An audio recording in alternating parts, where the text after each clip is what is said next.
اللهم رب شهر رمضان الذي أنزلت فيه القرآن وافترضت على عبادك فيه الصيام.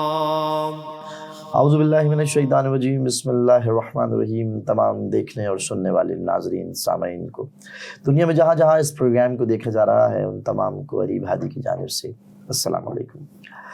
رمضان کی پہلی سحر اور پہلی افطار تمام مومنین کو مبارک، رمضان کی مبارکباد کے ساتھ ساتھ اور ارمغان رمضان میں آپ تمام کو خوش آمدید کہتے ہیں۔ ارمغان رمضان ماہ رمضان مبارک کی سیریز ہے جس میں مختلف طریقوں سے رحمت، نعمت، مغفرت کے حصول کی آگاہی مختلف ٹاک شوز، پوڈ کاسٹ اور دروس کے ذریعے مومنین کو فراہم کی جاتی ہے۔ اس سیریز کا بنیادی مقصد مومنین کو اس ماہ مبارکہ کی نعمتوں کو علوم آل محمد کے ذریعے سے متعارف کروانا ہے اور تعلیمات آل محمد کو فروغ دینا ہے۔ ناظرین کرام، ہر مہینے کی ایک اپنی ایک فوقیت ہے، ہر مہینے کا اپنا ایک معیار ہے، ہر مہینے کے اپنے ایک معنی ہیں۔ تو اسی سلسلے میں رمضان کے حوالے سے ہمارے ساتھ گفتگو کرنے کے لیے موجود ہیں حجت الاسلام ہمارے آج کے مہمان علی جناب مولانا علی عباس وزیر صاحب۔ السلام علیکم۔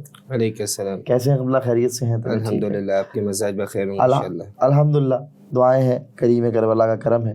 سب سے پہلے تو شکر گزار ہیں ارمغان نجف کی جانب سے کہ آپ نے اپنی مصروفیات میں سے وقت نکالا اور یہاں تشریف فرما ہوئے اور ہمارے اس پروگرام کو زینت بخشی۔ ناظرین کرام، جیسا کہ آپ کے علم میں ہے، یہ ارمغان رمضان سیریز کا پہلا پروگرام آپ کے سامنے نشر ہو رہا ہے۔ آج پہلی رمضان اور اسی سلسلے کے مختلف پروگرامز آپ کے سامنے نشر ہوتے رہیں گے گاہے بگاہے، اور اس کے ساتھ ہی ہماری جو کوئز پروگرام ہے وہ بھی جاری ہے۔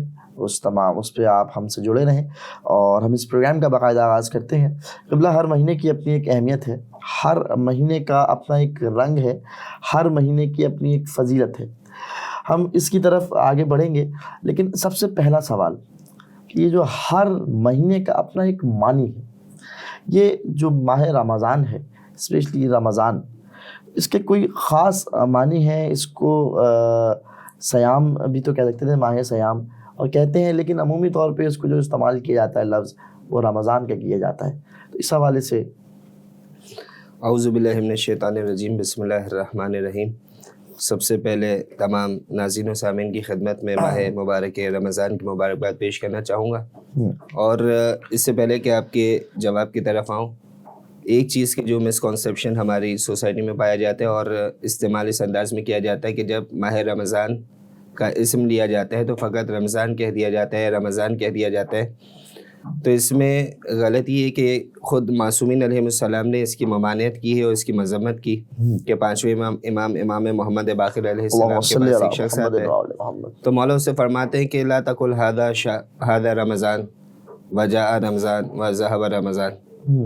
تو مولا نے اسے کہا کہ یہ نہیں کہو کہ یہ رمضان آیا، رمضان چلا گیا رمضان، بلکہ مولا نے کہا کہ رمضان اللہ کے ناموں میں سے ایک نام ہے، لہٰذا کہو کہ ماہ رمضان آیا، ماہ رمضان گیا، یا یہ ماہ رمضان ہے۔ تو شہر رمضان جس کے اردو میں ترجمہ کیا جائے تو ماہ رمضان، یعنی ماہ رمضان سے پہلے، اس نام سے پہلے، رمضان سے پہلے شہر کا یا ماہ کا اضافہ کر کے یہ نام لیا جائے، یعنی خود اس کی تعظیم ہے کیونکہ اس کی نسبت اللہ کی جانب ہے۔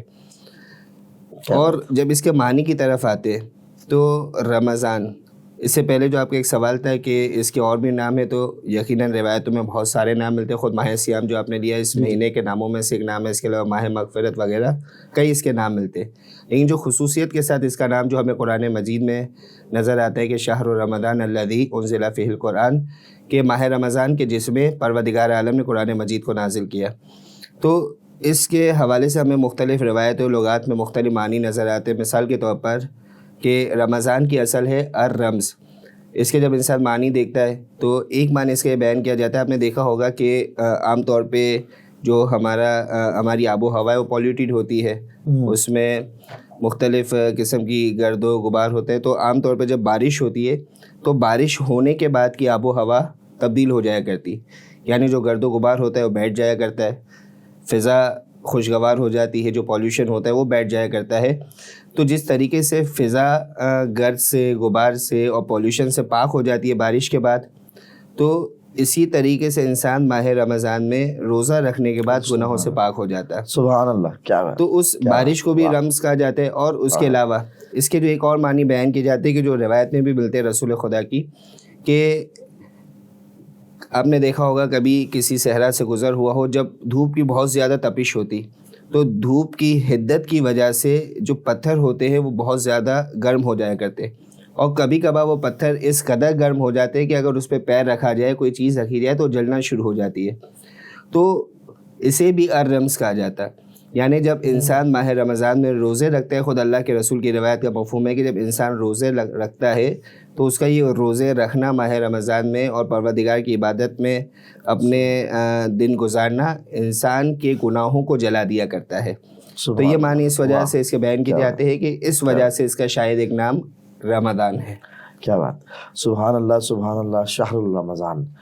اچھا، یہ لفظ دو طرح یوز کیا جاتا ہے کہ رمضان، ایک رمضان. اصل پروناؤنسیشن کیا ہے؟ اصل جو عربی پروننسیشن ہے وہ رمضان ہے. اچھا، اردو میں اردو میں اسے رمضان کہہ دیا، لیکن عربی میں اصل رمضان، شہر الرمضان. اچھا قبلہ، ہر مہینے کی اپنی ایک اہمیت ہے، جیسے کہ میں نے پروگرام کے آغاز میں بتایا کہ ہر مہینے کی اپنی ایک اہمیت ہے، ہر مہینے کی اپنا ایک وقار ہے، ہر مہینے کی اپنی ایک فضیلت ہے. اسی طرح لیکن جیسے کہ دیکھا جائے تو ماہ ایام اعضاء، ماہ محرم ہے اور ماہ شعبان ہے، ماہ رجب، ان سب کی اپنی اپنی ایک اہمیت ہے. لیکن ان سب میں نے نظر کی اور غور کیا تو رمضان جو ہے، شہر الرمضان میں بہت ہی زیادہ تاکید بھی کی گئی ہے بہت ساری جگہوں پہ، اور کچھ پابندیاں بھی لگائی گئی ہیں. تو ان سب میں اس کا امتیاز اتنا بلند، اس کے کیا سبب ہے؟ اس کے مختلف اعتبار سے جوابات دیے جاتے ہیں. ایسے پروردگار عالم کا طریقہ کار رہا ہے کہ پروردگار نے کچھ چیزوں کو کچھ پہ فضیلت دی ہے. یعنی حتیٰ کہ انسانوں کو انسانوں پر فضیلت دی، رسولوں کو رسولوں پر فضیلت دی. جیسے قرآن مجید میں پروردگار فرماتے ہیں کہ تلک الرسل فضلنا بعضهم علی بعض، کہ یہ رسولوں کو کچھ پر فوقیت دی، فضیلت دی. اسی طریقے سے جو ہمارے روزمرہ کے دن ہے وہ بھی ایک جیسے نہیں ہے. جیسے جمعہ باقی دنوں کا سردار کہا جاتا ہے، جمعے کو دوسرے دنوں پر فوقیت. اسی طرح شب جمعہ کو دوسری راتوں پر فوقیت. تو اسی طریقے سے جو مہینے ہیں وہ بھی برابر نہیں ہے. ان مہینوں میں جو ماہ رمضان ہے وہ تمام مہینوں سے افضل قرار پا رہا ہے. اس حوالے سے انشاءاللہ بھی بیان ہوگا. خود امام معصوم یہ فرماتے ہوئے نظر آتے ہیں کہ ماہ رمضان کو اسی انداز میں دوسرے مہینوں پہ فوقیت حاصل ہے جس طریقے سے ہم آل محمد کو باقی لوگوں پر فوقیت حاصل ہے. تو پروردگار کی طرف سے ایک فضیلت دی گئی. خود اللہ کے رسول حضرت محمد مصطفیٰ صلی اللہ علیہ وآلہ وسلم خطبہ شعبانیہ میں، خطبہ کے جو اللہ کے رسول نے شعبان کے مہینے میں لوگوں سے مخاطب ہو کے دیا تھا. اور جو ناظرین اس پروگرام کو دیکھ رہے ہیں ان سے گزارش ہے کہ اس ماہ رمضان میں ہو سکے تو 1 یا 2 مرتبہ ضرور اس خطبے کو اپنی نظروں سے دہرائیے گا، یا سن کے یا دیکھ کے کسی بھی انداز میں، کیونکہ اس میں وہ پیغامات ہمیں اللہ کے رسول کی جانب سے ملے ہیں کہ اس مہینے کی فضیلت کے ساتھ ساتھ ہم یہ بھی جان سکتے ہیں کہ اس مہینے کو گزارنا کیسے، اس مہینے میں ہماری شب و روز کیسی ہونی چاہیے. تو اس خطبے کے اسٹارٹ میں اللہ کے رسول فرماتے ہیں کہ بسم اللہ الرحمن الرحیم، یا ایھا الناس، لوگو انہ قد اقبل الیکم شہر اللہ بالبرکۃ والرحمت والمغفرہ، کہ بے شک تمہاری طرف اللہ کا مہینہ آ رہا ہے. کیسے آ رہا ہے؟ کہ خالی آ رہا نہیں، برکت لیے آ رہا ہے، رحمت لیے آ رہا ہے، مغفرت لیے آ رہا. یہ وہ تمام تحفے ہیں کہ جو ماہ رمضان اپنے ساتھ لے کر آ رہا ہے، سمیٹ کے آتا ہے. پھر اللہ کے رسول فرماتے کہ شہر، یہ وہ مہینہ ہے، ہوا عند اللہ افضل الشہور، کہ جو اللہ کے نزدیک بہترین مہینہ، یعنی اس سے بہتر کوئی مہینہ نہیں ہے. ایامہ افضل الایام، اس مہینے کے جو دن ہے وہ بہترین دن ہے. لیالیہ افضل اللیالی، اس مہینے کی جو راتیں ہیں بہترین راتیں ہیں. وساعاتہ افضل الساعات، اس مہینے کی جو لمحات ہے وہ بہترین لمحات ہے، اس سے بہتر لمحات نہیں ہو سکتے. یہاں تک کہ اللہ کے رسول فرماتے ہیں آگے بڑھ کے کہ انفاسکم فیہ تسبیح، کہ تمہارا سانس لینا اس مہینے میں تسبیح کی مانند ہے. یعنی عام دنوں میں تم سانس لے تو کچھ بھی نہیں، اس مہینے میں اگر سانس لوگے تو ایسا ہے جیسے انسان اللہ کی تسبیح کر رہا ہے. وَنَوْمُكُمْ فِيهِ عِبَادَةٌ، اس مہینے میں تمہارا سونا اللہ کی عبادت کے برابر. اور اس طرح یہ پورا خطبہ جاری رہتا. تو کئی روایتیں اس ماہ رمضان کے حوالے سے ہمیں ملتی. خود ماہ رمضان کی دعا انشاءاللہ موقع ملا تو آگے بڑھ کے اس حوالے سے تذکرہ ہوگا. تو ماہ رمضان ایک ایسا مہینہ کہ جسے پروردگار کے نزدیک بہت زیادہ مقام حاصل ہو. کوئی مہینہ اس مہینے کے برابری نہیں کر سکتا. بہتر قبلہ، یعنی رمضان کی فضیلت جو ہے وہ اس لیے بھی دوبالا ہے کہ ایک تو آپ نے سلسلے بتائے، بہت ساری فضیلت آپ نے بتائیں، شعبان سے منسلک کیا ان تمام چیزوں کو. خدا کا مہینہ ہے اور رحمتوں کا نزول بھی اس مہینے میں ہے، برکتوں کا نزول بھی اس مہینے میں. اور کیا خوبصورت مثال ہے کہ جس طرح پتھر والی مثال جو آپ نے دی وہ کیا خوبصورت مثال ہے. میں اسی کو آگے لے کے چلتا ہوں. میں نے ایک جملہ کہا کہ خدا کا مہینہ ہے، اور کہا جاتا ہے کہ ماہ رمضان میں خدا کا مہمان بنو. اب مہمان بننے کے لیے سامنے میزبان کا ہونا ضروری ہے، اور خدا کا مہمان بنا کس طرح جائے، اور پھر میزبان کو ہم کس طرح جو ہے وہ کس طرح ہم میزبان کی موجودگی اپنے لیے تصور کریں. اس سوال کے جواب میں کچھ وقت دینا چاہوں گا کیونکہ مختلف پیرا ہے. سب سے پہلا جو اس کا زاویہ وہ یہ کہ میزبان کا سامنے ہونا ضروری ہے.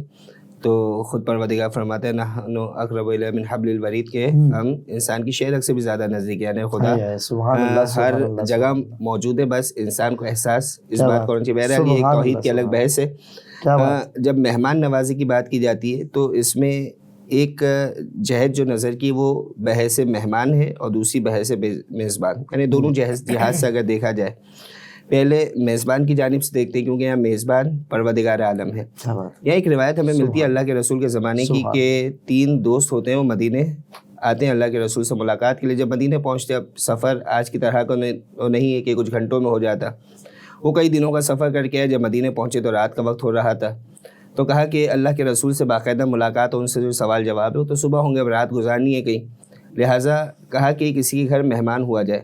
اب آج کے زمانے کی طرح تو لوگوں کے حالات نہیں تھے کہ ہر بندہ اتنے مہمان افورڈ کر سکے. لہٰذا انہوں نے سوچا کہ ہم کسی پر پریشر نہیں ڈالتے بلکہ خود کو تقسیم کر لیتے ہیں، مختلف لوگوں کے مہمان بن جاتے.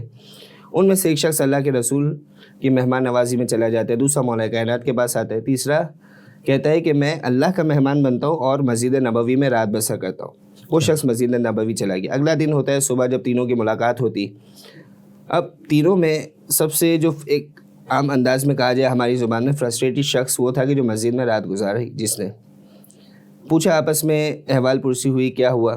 تو کہا کہ اللہ کے رسول کا میں مہمان بنا تھا، اللہ کے رسول نے میری ضیافت کی، بڑے بہترین انداز میں جو غذا وہ خود کھاتے تھے مجھے بھی کھلائی.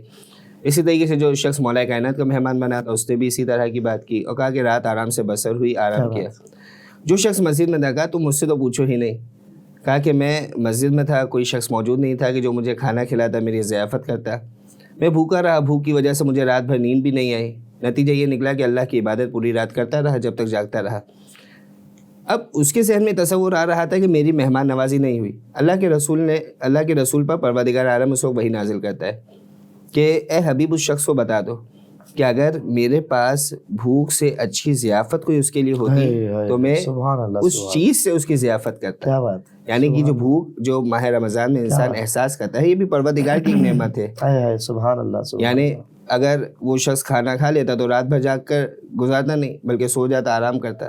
کیا بات. اسے موقع ملا کہ اس بھوک کی وجہ سے اس نے اس رات کو جاگ کر عبادت کرتے ہوئے اپنی رات گزاری. تو یہاں پر میزبان کون ہے؟ پروردگار عالم کی ذات کے جس کے خزانے قدرت میں کوئی کمی نہیں. یعنی ہمارے پاس جو کچھ بھی ہے وہ پروردگار عالم کا دیا ہوا ہے. اور خصوصاً ماہ رمضان میں جیسے اسی خطبے کا جو ابتدائی جملہ تھا کہ پروردگار نے برکتوں کے خزانے کھول دیے، رحمتوں کے خزانے کھول دیے، مغفرت کے خزانے کھول دیے. اب اس بات کا انتظار ہے کہ کون بندہ ہے کہ جو حقیقی میزبان بن کے پروردگار کے پاس آتا ہے اور یہ تمام تحفے تحائف کہ جو انسان کو پروردگار کی جانب سے مل رہے ہیں انہیں وہ سمیٹتا ہے. تو یہ پروردگار کی جانب سے. بہرحال یہاں پر اور بھی باتیں ہیں جنہیں ہم چھوڑتے ہوئے اب دوسری جانب آتے ہیں کہ بحیث سے اگر مہمان بات کی جائے. عام طور پہ ہم نے معاشرے میں دیکھا ہے کہ جس طرح کی دعوت میں انسان جاتا ہے اس انداز میں تیار ہو کے جاتا ہے. یعنی اگر کسی نارمل شخص کے پاس جا رہا ہے تو اس کا ایک گیٹ اپ نارمل سا ہوگا، اسی محفل کے آداب کو خیال رکھے گا. اگر کسی بڑے شخص کی دعوت میں جا رہا تو پھر گیٹ اپ بھی وہ اپنا اسی انداز کا کر کے جائے گا, اس کا رکھ رکھاؤ ایسا ہوگا, بات کرنے کا انداز ویسا ہوگا, اور کوشش کرے گا کہ کوئی ایسا کام مجھ سے نہ ہو جائے کہ جو میرے میزبان کو ناراض کرتے. بڑے شخص کی دعوت میں گیا, اسے ناراض نہیں کرنا چاہتا بلکہ اس کی خوشنودی چاہتا ہے. یہ وہ مہینہ کہ جس میں انسان اللہ کا مہمان بن رہا. کیا بات. اب انسان کو خود سوچنا چاہیے کہ میں اللہ کی مہمان نوازی میں جا رہا ہوں, مہمان بن کے جا رہا ہے, تو کہیں مجھ سے کوئی ایسا کام تو نہیں ہو رہا کہ جو پروردگار عالم کو ناراض کرتے, جو پروردگار کی معصیت کا سبب بن جائے, پروردگار کی ناراضگی کا سبب بن جائے. تو اس انداز میں خود کو خداوند عالم کے سامنے پیش کرے کہ انسان اس مہینے میں اللہ کی خوشنودی حاصل کر سکے. کیا بات. اچھا, ہمیں پھر کس طرح رمضان میں گزارنا چاہیے؟ کیا رمضان میں صرف روزے رکھنا, نماز پڑھ لینا, قرآن پڑھ لینا کافی ہے, یا اور بھی کچھ چیزیں ہیں جن سے رمضان کو اور اپنی عبادات کو اور اپنے آپ کو اور نکھارا جا سکے؟ اس میں ایک بات تو یہ کہ ماہ رمضان جیسے باقی مہینوں پہ فضیلت رکھتا ہے تو انسان کا شیڈول اس انداز کا نہ ہو کہ جس طریقے سے دیگر مہینوں میں ہوا کرتا ہے. یہاں پر شیڈول کچھ تبدیل ہو جایا کرتا کہ ظاہر سی بات عبادتوں میں اضافہ ہوگا, قرآن کی تلاوت وہ زیادہ کرے گا, قرآن کے حوالے سے انشاءاللہ بات ہوگی ہماری, قرآن کی تلاوت وہ زیادہ کرے گا, اس کی نمازوں میں پہلے جیسی اب وہ نمازیں نہیں رہے گی. لیکن کچھ چیزیں کہ خود خطبہ شعبانیہ میں اللہ کے رسول نے اس بات کی طرف اشارہ کیا کہ اس مہینے میں اللہ سے سوال کرو. کس چیز کا سوال کرو؟ کہ پروردگار عالم تمہیں توفیق دے کہ اس مہینے کے روزے رکھ سکو اور قرآن مجید کی تلاوت کر سکو. یا اسی انداز میں جب اللہ کے رسول نے پورا ایک شیڈول بتا دیا, پورا برنامہ بتا دیا کہ تمہیں کیا کرنا ہے, یعنی مثال کے طور پر صدقہ دینا ہے, دوسروں کو اذیت نہیں دینی ہے, اور یتیموں پر شفقت کرنی ہو, پورا ایک اللہ کے رسول نے برنامہ بیان کر دیا, شیڈول بیان کر دیا. اس کے بعد مولا کائنات نے اللہ کے حبیب سے ایک سوال کیا کہ یا رسول اللہ ما افضل الاعمال فی هذا الشہر, کہ یا رسول اللہ بتائیے گا کہ اس مہینے کے بہترین عمل کیا, اس مہینے میں انسان کیا چیز ہے کہ جو بہترین وہ انجام دے سکتا ہے, اور جو آپ کے سوال کے مطابق کہ بہترین کیا کرنا چاہیے. تو اللہ کے رسول نے اس کو جواب دیا کہ الورع عن محارم اللہ, کہ خود کو اللہ کی معصیت سے, محرمات سے روکے رکھے, وہ اس مہینے کا بہترین کام ہے. سبحان اللہ. کہ انسان خود کو گناہ کے نزدیک نہ لے جائے. یہ اللہ کے رسول فرما رہے ہیں مولا کائنات سے کہ اس مہینے کا بہترین کام اگر کوئی ہے تو وہ یہ ہے. کیا بات. اچھا, اگر ہم ماہ رمضان کی بات کریں تو روزوں میں جو ہے وہ نیکی کا سلسلہ آپ کو قائم رکھنا پڑتا ہے, اسی کے سلسلے میں. اچھا, اس میں ہم اکثر دیکھتے ہیں کہ لوگوں میں لڑائی جھگڑا بھی پایا جاتا ہے, دیکھا جاتا ہے. یہ کیا درست ہے؟ اچھا, وہ ایک کیفیت ہوتی ہے, وہ ایک الجھن بھی کہہ لیں آپ اس کو ایک طریقے سے, حالات کے پیش نظر. تو اکثر یہ ہوتا ہے کہ رمضان میں لڑائیاں بہت نظر آتی ہیں. اب ایک نیکی کا کام جاری ہے, اس کے ساتھ ساتھ یہ فرسٹریشن کا ایک جھگڑ ہوتی ہے جو آپ پبلک میں یا کہیں پہ بیٹھ کے اس کا سلسلہ خراب ہوتا ہے. اس کے حوالے سے کچھ نظر فرمائیے.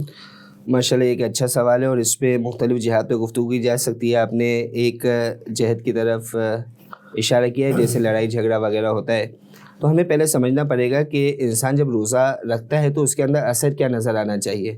پروردگار عالم سورہ بقرہ میں ارشاد فرماتے ہیں بسم اللہ الرحمن الرحیم یا ایھا الذین آمنوا کتب علیکم الصیام کما کتب علی الذین من قبلکم لعلکم تتقون, کہ اے ایمان والو تم پر روزہ اس انداز میں فرض کیا گیا ہے جس طریقے سے تم سے پچھلی امتوں پر فرض تھا تاکہ تم تقوی اختیار کرو.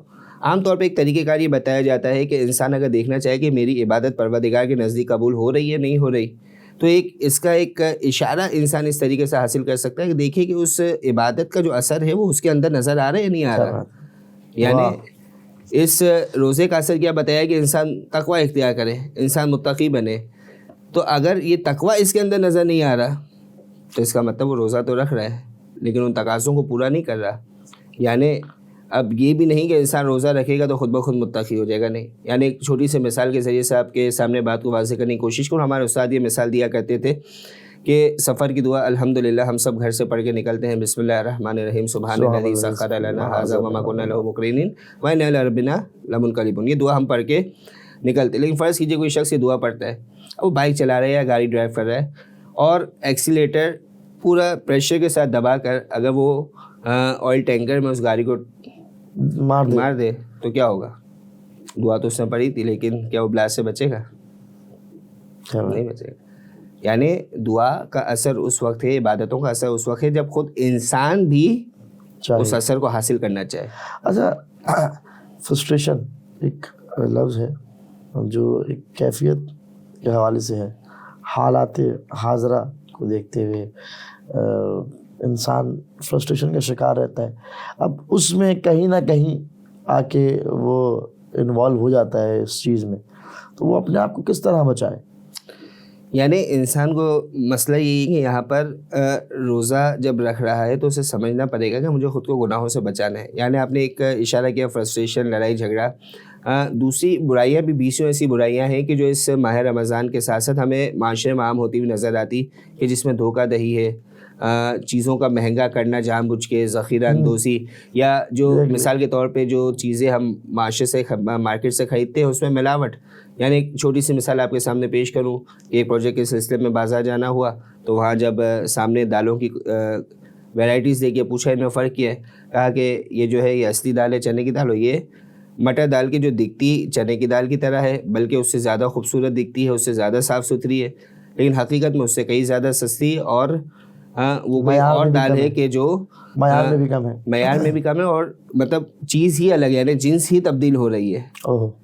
یعنی اس انداز میں پھر اسی کا بیسن بنا کے بھی بیچا جا رہا ہے. اس طریقے سے 20 چیزیں کی ملاوٹ کی جا رہی. یعنی اب چنے کے آٹے میں کارن فلاور کو مکس کیا جا رہا ہے، یا مثال کے طور پہ دوسری دالوں کو مکس کر دیا جاتا ہے.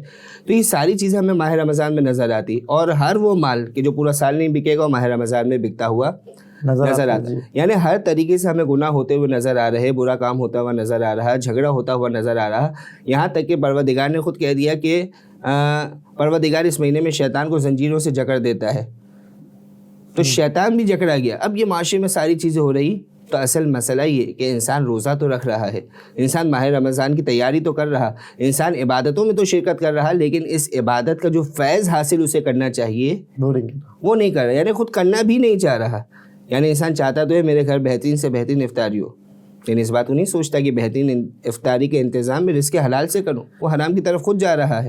اچھا بہتر قبلہ، بالکل آپ نے صحیح فرمایا کہ انسان کو جو ہے اس عبادت کو سمجھنا پڑے گا، اور اس عبادت کے حوالے سے جو ہے اپنے آپ کو تیار کرنا پڑے گا. یعنی کسی کی بارگاہ میں جب آپ جاتے ہیں یا کہیں جاتے ہیں، جیسا آپ نے ابھی کچھ دیر پہلے بتایا اس سے پہلے والی گفتگو میں، کہ انسان اپنے آپ کو پریپیئر کرے کہ کس کی بارگاہ میں جا رہا ہے، کس کی طرف دعوت پہ جا رہا ہے، کس کے بلاوے پر جو ہے وہ مہمان، کس کا مہمان بن رہا ہے.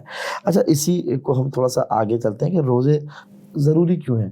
مطلب صبح سے رات شام تک، تقریباً رات تک جو ہے وہ آپ کا بھوکا رہنا عبادت کیسے؟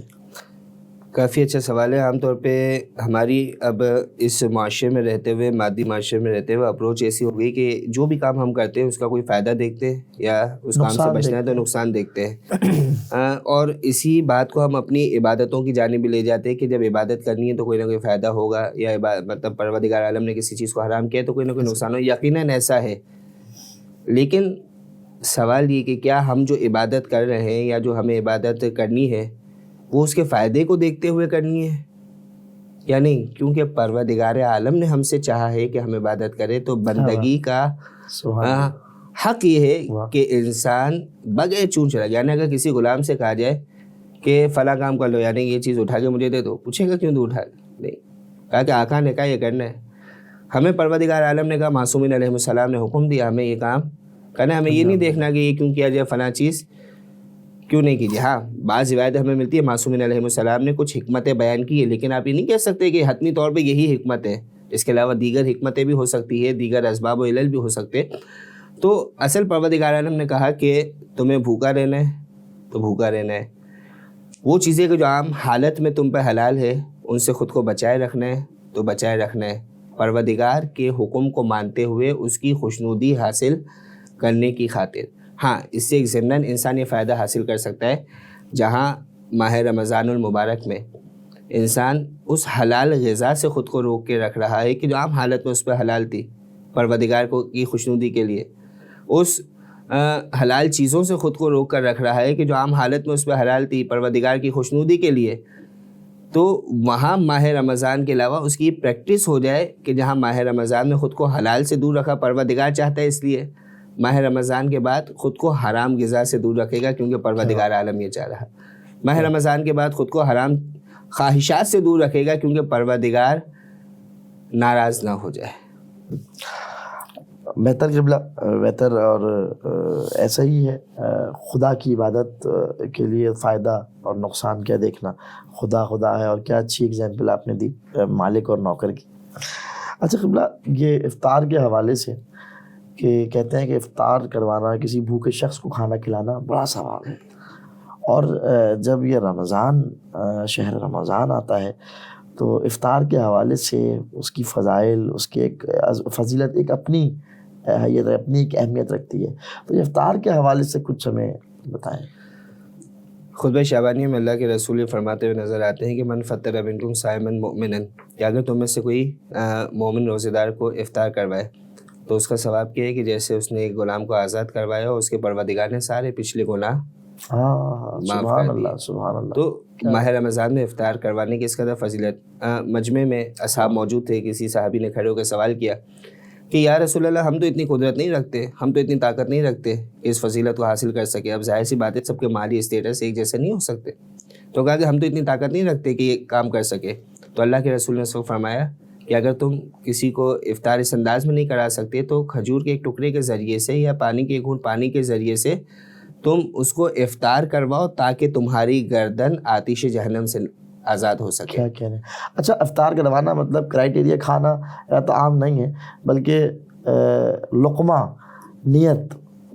یعنی اس میں اس سچویشن میں بات بیان ہو رہی کہ جب انسان نہیں کر سکتا، جب کر سکتا ہے تو بہترین انداز میں کرے گا. جیسے ایک اور روایت میں ملتا ہے کہ ایک شخص امام معصوم کے پاس آتا ہے اور غالباً چھٹے امام کے پاس آتا ہے، اور جب چھٹے امام کے پاس وہ شخص آیا تو مولا نے اسے سوال کیا کہ کیا تم میں اتنی طاقت ہے کہ تم ہر رات، بلکہ پہلے اس سے مولا نے سوال کیا کہ یہ کون سی ایام گزر رہے. تو اس شخص نے کہا کہ ماہ رمضان کے ایام اور راتیں گزر رہی. تو مولا نے اس سے سوال کیا کہ کیا تم میں اتنی طاقت و قدرت ہے کہ تم ہر رات 10 ان غلاموں کو آزاد کر سکو کہ جو اولاد اسماعیل نبی سے ہے. اب وہ شخص کہتا ہے کہ مجھ میں تو اتنی سکت نہیں. مولا کم کرتے ہیں، کیا 9 کو، کیا 8 کو. آخر میں 1 تک آ گیا. کہا کہ مولا میرا مالی اسٹیٹس ایسا بھی نہیں کہ میں ایک غلام بھی آزاد کر سکوں، وہ بھی وہ غلام کے جو اولاد اسماعیل سے، وہ نسل کے جو رسول خدا کی نسل ہے. تو مولا نے کہا کہ کیا تم کسی ایک شخص کو افطار نہیں کرا سکتے ماہ رمضان میں؟ سبحان اللہ سبحان. اس شخص نے کہا کہ سبحان اللہ اے فرزند رسول، میں 10 افراد کو افطار کروا سکتا ہوں. تو کہا ماہ رمضان میں تمہارا ان 10 افراد کو افطار کروانا ایسا ہے کہ جیسے تم نے اولاد اسماعیل سے 10 غلاموں کو آزاد کروایا ہو، اور پروردگار اس کے عوض تمہارے گناہوں کو معاف کر دے گا. سبحان اللہ. اب یہاں پر ایک چیز میں ایڈ کرنا چاہوں گا کہ عام طور پر جیسے اسٹارٹ میں بات بھی ہوئی بھوکے کو کھانا کھلانا، ہمارے معاشرے میں ایک کانسیپٹ بنتا جا رہا ہے. اکثر ہوتا ہی ہے کہ اگر کوئی اچھی آواز ہمیں سنائی دیتی ہے، یا کوئی اچھا سلوگن نظر آتا ہے، یا کوئی اچھا بینر نظر آتا ہے، ہم یہ نہیں دیکھتے کہ وہ شریعت کے مطابق ہے، یعنی اس کے پیچھے مائل ہو جاتے ہیں، لگ جاتے ہیں. خود جیسے صفین کے میدان میں ہوا کہ قرآن کو نیزے پہ بلند کیا، کہا گیا کہ حکم صرف پروردگار عالم کا ہے. لوگوں نے نہیں دیکھا کہ ناطق قرآن سامنے کہہ رہا ہے کہ یہ فقط ان کا قرآن پہ اٹھانا کلمۃ الحق و یراد بہل باطل، کہ وہ کہہ تو صحیح رہے لیکن اس سے مراد باطل ہے. ہم معاشرے میں بہت سے سلوگن دیتے کہ کھانا کھلانے کی کیا ضرورت ہے، بلکہ کسی کو ہنر دے دو وہ خود کما کے کھائے گا، فلاں فلاں چیزیں. اس طرح کی چیزیں اچھی ہیں، یہ چیزیں کرنی چاہیے، لیکن ایسا نہیں کہ ایک اچھی چیز کی ترغیب دلانے کے لیے ایک اچھی چیز کو کاٹ دیا جائے. یعنی ہنر سکھائیے، اچھی بات ہے، اسے اپنے پیر پہ کھڑا کیجیے، اچھی بات ہے، لیکن اس کا مطلب یہ ہرگز نہیں کہ بھوکے کو کھانا نہ ایک اچھی چیز کو یعنی خود صدقہ دینا، بھوکے کو کھانا کھلانا، اس کی ترغیب ہمیں دین اسلام نے دی ہے. یعنی کہ ہمارا ذہن نعوذ باللہ زیادہ کام کر رہے ہیں اللہ کے رسول سے، ہمارا ذہن زیادہ کام کر رہے ہیں نعوذ باللہ معصومین علیہ السلام سے، یا ہم پروردگار عالم سے زیادہ بہتر ان حکمتوں کو سمجھتے. جب انہوں نے حکم دیا ہے بھوکوں کو کھانا کھلاؤ، تو ہم کون ہوتے ہیں کہ جو ان چیزوں سے منع کریں؟ صحیح بات. سبحان اللہ. قبلہ، اچھا قبلہ، ایک خاص سوال رمضان سے بالکل منسلک سوال ہے کہ رمضان مبارک میں قرآن کی تلاوت کی اہمیت کیوں؟ اہمیت تو ویسے بھی ہے لیکن کچھ زیادہ اہمیت نظر آتی ہے. کافی اچھا سوال ہے کہ روایتوں میں ہمیں ملتا ہے کہ لکل شین ربیع، کہ ہر چیز کی ایک بہار ہوتی ہے، وہ ربیع القرآن رمضان، قرآن کی بہار جو وہ ماہ رمضان ہے۔ ماہ رمضان اور قرآن کا ایک خاص تعلق ہے، یعنی جہاں جہاں پروردگار عالم نے ماہ رمضان کا تعارف کروایا ہے وہاں پہ کسی نہ کسی انداز میں ہمیں نظر آتا ہے۔ جیسے ابتدا میں جو آپ کے سامنے آیت تلاوت کی تھی، یہ شہر رمضان الذی انزل فی القرآن، کے ماہ رمضان کہ جس میں پروردگار عالم نے قرآن مجید کو نازل کیا، یا وہ دعا کہ جو ہم روزانہ ماہ رمضان میں پڑھ رہے ہیں، بسم اللہ الرحمن الرحیم، یا علی یا عظیم یا غفور یا رحیم انت رب العظیم الذی لیس کمثلہ شیء وہو السمیع البصیر وھذا شہر نظمتہ وکرمتہ وشرفتہ وفضلتہ علی الشہور وہو الشہر الذی فرضت صیامہ علی وہو شہر رمضان۔ اب شہر رمضان جو تعارف ہو رہا ہے، فوراً بات کیا رہے الذی انزلت فیہ القرآن، کہ وہ مہینہ کہ جس میں تو نے قرآن کو نازل کیا۔ اور خود وہ خطبہ شعبانیہ کا جو جملہ آپ کے سامنے پیش کیا گیا کہ جہاں اللہ کے رسول یہ فرما رہے کہ پروردگار سے اس بات کی توفیق طلب کرو، دو چیزیں کی توفیق اللہ کے رسول طلب کرنے کا کہہ رہے تھے۔ پہلی چیز کیا تھی؟ اس مہینے میں روزہ رکھنے کی، اور دوسری چیز اس قرآن مجید کی تلاوت کرنے کی۔ سبحان اور خود اسی میں اللہ کے رسول جہاں ماہ رمضان میں اعمال کی فضیلت بیان کر رہے تو وہاں اللہ کے رسول فرماتے ہیں کہ اس مہینے میں اگر کوئی اپنی واجب نماز پڑھتا ہے تو وہ نماز 70 نمازوں کے عام دنوں میں برابر۔ وہیں پہ جب قرآن مجید کی آیت کی تلاوت کی بات کرتے تو فرماتے ہیں کہ جو ایک آیت کی تلاوت کرے گا گویا ایسے اس نے عام دنوں میں پورا قرآن ختم کیا ہو، یعنی اس قدر فضیلت بیان کری۔ اب آپ خود سوچ سکتے ہیں کہ اگر پورا قرآن کوئی اس مہینے میں ختم کرے تو اس کی کتنی فضیلت، کیا فضیلت ہے، کتنا ثواب ہے۔ کہ اس مہینے کی فضیلت کو ایک بندہ مومن کس طرح حاصل کرے؟ کافی اچھا سوال ہے، اور بہرحال ایسا سوال ہے کہ جس کا ایک جامع جواب نہیں ہو سکتا سوائے اس کے کہ جو معصومین نے ہمیں بتایا ہے اس پر انسان عمل کرے، خصوصیت کے ساتھ جو خطبہ شعبانیہ کہ جس کے بارے میں باہر یہ عرض کی کہ کوشش کرے کہ اس مہینے میں اس خطبے کو ضرور دیکھے اور اس میں سے وہ چیزیں حاصل کرنے کی کوشش کرے کہ جو ہم سے تقاضا کیا گیا ہے۔ بہتر۔ اچھا، میں آپ کی قبلہ ایک منٹ میں آپ کی بات روکتے ہوئے سامعین جتنے ہمارے دیکھ رہے ہیں ہمیں ان کے لیے کہ خطبہ شعبانیہ کی قبلہ نے بار بار بات کی، اور ہمارا یہ پروگرام رمضان کی فضیلت خطبہ شعبانیہ سے بالکل منسلک ہے، اور آپ ہمارے اسی پروگرام کے اوپر ایک لنک آ رہا ہوگا، وہاں خطبہ شعبانیہ کا لنک ہے، وہ ضرور آپ اس کو پڑھیے گا۔ قبلہ ہم متصل ہوتے ہیں اپنی گفتگو سے۔ اور دوسری بات یہ کہ اس ماہ رمضان میں ہمیں تقویٰ حاصل کرنا ہے، تو انسان کے لیے جو بیسک اور منیمم اسٹیج ہے تقوی کا کیا ہے کہ واجبات پر عمل کرے اور محرمات سے روکے۔ جب اس اسٹیج سے گزرا اب انسان آہستہ آہستہ مستحبات کی طرف جائے اور اپنے اعمال کو آہستہ آہستہ بڑھانے کی کوشش کرے، تلاوت قرآن کی طرف آئے، مستحب نمازوں کی طرف آئے، اور دوسرے جو آداب یعنی ماہ رمضان میں انسان کو روزہ جو فرض کیا اس میں اللہ کے رسول خود فرماتے ہیں کہ اس مہینے میں انسان کو احساس کرنا ہے دوسروں کی بھوک و پیاس کا، یعنی دوسروں کا احساس کرے، دوسروں کی مدد کرے۔ یا اسی طریقے سے جیسے ہم روزے میں ہیں تو دیگر افراد بھی روزے میں ہیں، یعنی اگر انسان شروعات کرتا ہے تو عام طور پہ گھر سے ہی شروعات کرتا ہے کہ خود روزے سے جاتے ہیں انسان فرسٹریٹڈ ہے، ہر چیز اسے سامنے ریڈی چاہیے، افطاری میں اگر کسی قسم کی کمی ہو جائے تو فوراً سے عام طور پہ گھر والوں پہ انسان بھڑک اٹھتا ہے۔ یہاں پہ یہ بات ہمیں ضرور سوچنی چاہیے کہ اگر میں نے روزہ رکھا ہے تو میرے اہل خانہ بھی روزے سے گزر رہے، تو ان پر بھی کچھ انسان نرمی کرے، یا اسی طریقے سے وہ اشخاص کے جو ہمارے انڈر میں کام کر رہے ہیں ان پر نرمی کرنے کا خود اس خطبہ شعبانیہ میں حکم دیا گیا۔ تو کوشش کریں کہ جس حد تک ہو سکے ہم خود کو پروردگار عالم سے نزدیک کریں۔ اور یہاں پر آخری بات جو آپ کے سامنے عرض کرنا چاہوں گا کہ وہی دعا کہ جس کا کچھ حصہ بھی آپ کے سامنے پیش کیا گیا تھا، پوری دعا اگر انسان غور سے دیکھے یا علی یا عظیم، تو ابتدا میں انسان پروردگار کی حمد بیان کر رہا ہے، پھر اس کے بعد ماہ رمضان کا تعارف ہوتا ہے، ماہ رمضان کے بعد قرآن مجید کا تعارف ہو رہا، پھر شب قدر کے بارے میں بیان ہو رہا۔ اس پوری دعا میں اگر کوئی دعا مانگی گئی ہے تو فقط آخری جملہ ہے کہ جو انسان پروردگار عالم سے دعا مانگ رہا، یاد المن ولا یمن علیہ، کہ جو احسان کرنے والا ہے ایسا احسان کرنے والا ہے کہ جس پہ احسان نہیں کیا جا سکتا۔ اب دعا کیا مانگی جا رہی؟ من علیہ، مجھ پر احسان کر دے، بفقاق رقبتی من النار، کہ میری گردن کو آتش جہنم سے آزادی دلوا دے، وادخلنی الجنہ، اور مجھے جنت میں داخل کر دے۔ یعنی یہ اس کا انسان کا ہدف ہونا چاہیے کہ کسی طریقے سے پروردگار کی مغفرت کو پائے۔ آخر میں خود چھٹے امام یہ فرماتے ہوئے نظر آتے کہ جو شخص ماہ رمضان میں نہیں خود کو بخشوا سکتا وہ پورا سال اپنے آپ کو نہیں بخشوا سکتا سوائے ایک صورت کے کہ وہ عرفہ کے روز میدان عرفہ پہ پہنچ جائے. اللہ اکبر ماشاء اللہ. اچھا قبلہ ایک بہت ایسا سوال ہے جو رمضان سے پہلے جو ہے کافی دہرایا جاتا ہے اور بلکہ رمضان میں بھی دہرایا جاتا ہے, لیکن اس کے باوجود ہم کچھ چیزیں ایسی دیکھتے ہیں کہ رمضان میں شیطان کا قید ہونا.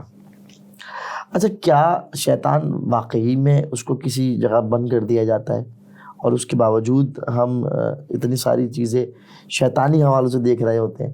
تو یہ اس جملے کا کیا, اگر کھل کے ہم اس کی وضاحت چاہیں تو وہ کیا ہے؟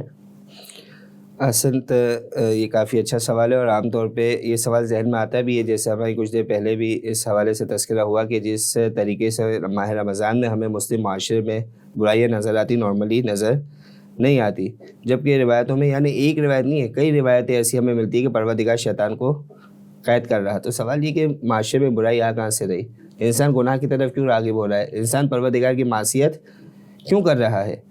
تو اس کا جواب یہ کہ انسان کا گناہ کرنے کے لیے ضروری نہیں ہے کہ جب اسے شیطان بہکائے گا تب وہ گناہ کرے. یعنی ہمارا طریقہ کار یہ کہ جب بھی ہم سے کوئی غلط کام ہو گیا ڈائریکٹ ہم نے بلیم کرنے شیطان پہ کہ شیطان مردود نے یہ کام کروا دیا. بھائی وہ کوئی ہاتھ پکڑ کے ہم سے کام نہیں کروا سکتا, یعنی پروردگار نے اسے فقط اتنا اختیار دیا ہے کہ وہ وسوسہ ڈال سکتا ہے, ہمیں فقط بہکانے کے لیے وسوسہ ڈال سکتا ہے, اس سے زیادہ کچھ نہیں کر سکتا. باقی جو کچھ کر رہا ہے وہ خود انسان کر رہا. اب انسان کا نفس شیطان کے بہکاوے میں آ کے اور گناہوں کی طرف بڑھ کے اتنا ٹرین ہو جاتا ہے کہ اسے شیطان کی ضرورت نہیں رہتی, اور خود انسان کے اندر وہ نفس موجود ہے. یعنی دو طرح کے نفس, ایک نفس امارہ ایک نفس لوامہ ہے. نفس امارہ کا کام ہی بہکانا ہے, یعنی اس کا کام ہی بہکانا ہے, انسان کو بہکاتا ہے, وہ غلط کاموں کی طرف لے جاتا ہے, شہوتوں کی طرف ابھارتا ہے. اس کے مقابلے میں نفس لوامہ کے جو اس کو ملامت کرتا ہے, یعنی ایک جنگ ہے کہ جو خود انسان کے اندر جاری ہے. اصل سکسیسفل انسان کون ہے کہ جو اس جنگ میں جیت جائے, یعنی اپنے نفس امارہ کو دبا دے, وہ اصل کامیاب انسان ہے. اب شیطان ہو نہیں ہو, انسان کے اندر جو جنگ جاری ہے اس جنگ سے جیتنا انسان کے لیے ضروری ہے. اچھا کیا کہنے, کیا سیر حاصل گفتگو آپ سے رہی اور پروگرام کا وقت ہمیں اجازت نہیں دے رہا کہ ہم آگے گفتگو کر سکیں, ہم وقت کی زنجیروں میں قید ہیں, ورنہ ایک سیر حاصل گفتگو جاری ہے اور قبلہ کی موجودگی سے بڑے فائدے ہمیں میسر آئے. خدا آپ کو سلامت رکھے. ایک بار پھر شکر گزار ہوں مغان نجف کی پوری ٹیم کی جانب سے, آپ کا آقا عرفان بہلول صاحب کی جانب سے, آپ کا شہزادی آپ کو اپنی امان میں رکھے. تمام دیکھنے والے ناظرین سے ایک بار پھر مخاطب کہ انشاءاللہ ارمغان رمضان کے مسلسل پروگرامز آپ کے سامنے نشر ہوتے رہیں گے. آپ ہم سے جڑے رہیے, اپنی خاص دعاؤں میں یاد رکھیے گا. اپنے میزبان ادیب ہادی کو دیجیے اجازت. والسلام علیکم. رب شهر رمضان الذي أنزلت فيه القرآن وافترضت على عبادك فيه الصيام